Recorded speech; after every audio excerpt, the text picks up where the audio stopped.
അഭിബന്ധ്യരായ ഗുരുജനങ്ങളെ, മറ്റു ശ്രോതാക്കളെ, ഈ പുണ്യ സദസ്സിൽ നല്ല കാര്യങ്ങൾ കേൾക്കാനും അവ പറയാനുമാണല്ലോ നാം ഒരുമിച്ച് കൂടിയത്.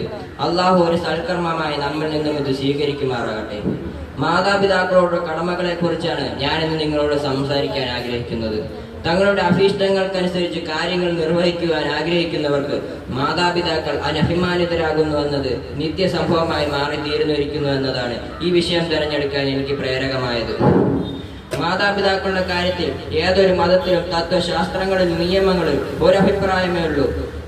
നാഗരികതയും സംസ്കാരവും കടന്നു ചെന്നിട്ടില്ലാത്ത പ്രാകൃത ജനവിഭാഗങ്ങൾക്കിടയിൽ പോലും മാതൃപിതൃ ബന്ധങ്ങളെ പരിപാവനമായി കണ്ടിരുന്നു.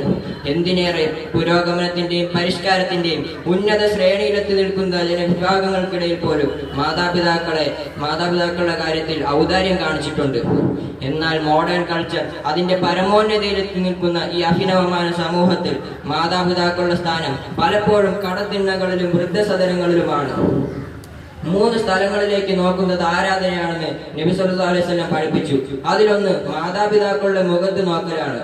അനുസരണയുള്ള ഒരു മകൻ കാരുണ്യത്തോടെ തന്റെ മാതാപിതാക്കളുടെ മുഖത്ത് നോക്കിയാൽ ഒരു പൂർണ്ണമായ ഹജ്ജ് ചെയ്തതിന്റെ പ്രതിഫലം അവന് ലഭിക്കുമെന്ന് നബി സല്ലല്ലാഹു അലൈഹി വസല്ലം പഠിപ്പിച്ചു.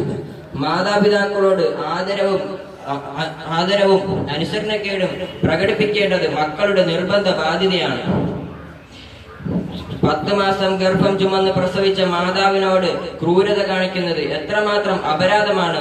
നമ്മെ വളർത്തി വലുതാക്കി ആവശ്യമായതൊക്കെ നേടുന്ന പിതാവിനോട് അക്രമം പ്രവർത്തിക്കുന്നത് എത്ര നീചമാണ്. മാതാപിതാക്കളുടെ ലാളനയും പരിചരണയും കിട്ടാത്ത പ്രവാചകൻ തന്നെയാണ് മാതാപിതാക്കളുടെ കാര്യത്തിൽ നമുക്ക് മാതൃക. ഒരിക്കൽ മദീനയ്ക്ക് പുറത്തുള്ള ഒരു ഖബർസ്ഥാനടുത്ത് നബി സല്ലല്ലാഹു അലൈഹി വസല്ലം ചെന്നു. തിരുനബി അവിടെയൊക്കെ ശ്രദ്ധാപൂർവം പരതി കുറെ ദൂരം നടന്നു. ഒടുവിൽ ഒരു ഖബർസ്ഥാനടുത്ത് നിന്ന് പ്രാർത്ഥിക്കാനും ജീവിച്ചിരിക്കുന്ന ആളോടെന്ന പോലെ സംസാരിക്കാനും തുടങ്ങി. ഒടുവിൽ തേങ്ങിക്കരഞ്ഞു. ഈ രംഗം ദൂരെ നിന്ന് സഹാബാക്കൾ വീക്ഷിക്കുന്നുണ്ടായിരുന്നു. നബി സല്ലല്ലാഹു അലൈഹി വസല്ലം തിരികെ ചെന്നപ്പോൾ ആ ഖബർസ്ഥാൻ ആരുടേതാണെന്ന് അന്വേഷിച്ചപ്പോൾ അതിന്റെ പ്രിയ മാതാവിന്റേതാണെന്ന് പറഞ്ഞ് പഴയ കാര്യങ്ങളെ കുറിച്ച് അയവറക്കാൻ തുടങ്ങി. നോക്കൂ, മുത്തുനബിക്ക് തന്റെ മാതാവിനോടുള്ള ആദ്യമായ സ്നേഹം. ആധുനികതയുടെ ഫാഷൻ ഭ്രമത്തിൽപ്പെട്ട് മാതാപിതാക്കളെ വൃദ്ധസദനങ്ങളിൽ മറ്റും തള്ളുന്നവർ നാളെ എനിക്ക് ഈ ഗതി വരുമോ എന്ന് ശ്രദ്ധിക്കുക. വൃദ്ധരായ മാതാപിതാക്കളെ വൃദ്ധസദനങ്ങളും മറ്റും തള്ളി നീക്കുന്നവർ വൃദ്ധരായ മാതാപിതാക്കളെ പരിപാലിക്കാൻ അവസരം ലഭിക്കുന്നത് മഹാഭാഗ്യമാണ്. അവരുടെ വൃദ്ധസദനങ്ങളിലും വൃദ്ധരായ മാതാപിതാക്കളെ പരിചരിക്കാൻ അവസരം ലഭിക്കുന്നത് വളരെ വലിയ സ്ഥാനമാണ്.